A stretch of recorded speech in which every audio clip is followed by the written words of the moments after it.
ఓం నమో భగవతే వాసుదేవాయ.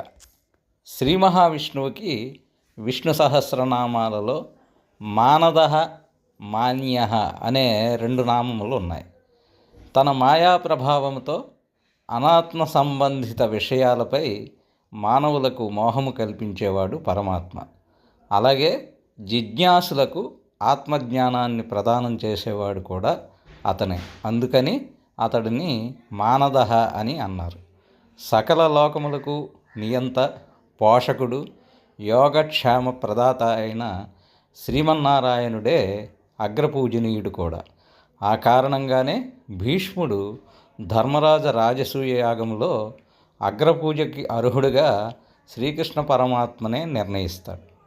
యోగులు ధ్యానించేది, వేదాలు స్తుతించేది, సకల దేవతలు కీర్తించేది కూడా ఆ పరమాత్మనే కాబట్టి అతడిని మాన్యః అని కూడా అన్నారు. స్వస్తి.